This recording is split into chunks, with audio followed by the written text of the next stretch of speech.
বিরোধী দলীয় নেতা একটি প্রস্তাব উপস্থাপন করেছিলেন দেশের চলমান পরিস্থিতি নিয়ে। আমরা সকলেই আলোচনা করে একমত হয়েছিলাম, বা একটি বিষয়ে আমরা সকলেই উপনীত হয়েছিলাম মাননীয় স্পিকার, যে এটি একটি বৈশ্বিক প্রবলেম। সারা বিশ্বেই এই সমস্যার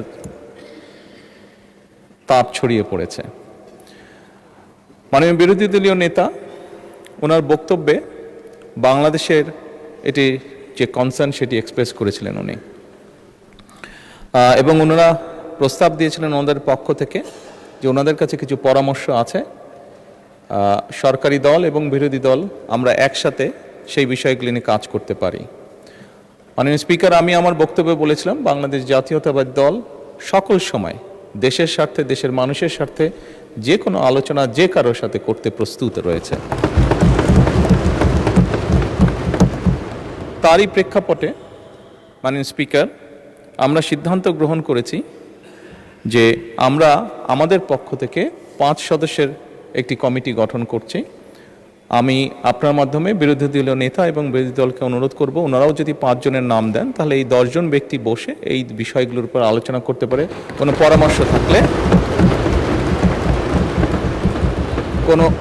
কোনো পরামর্শ থাকলে এই কমিটির মাধ্যমে সেটি সরকারের কাছেও আসলো এবং সরকার সেটার মধ্যে কোনো বাস্তবতা থাকলে অবশ্যই সেটি কার্যকর করার উদ্যোগ গ্রহণ করবে।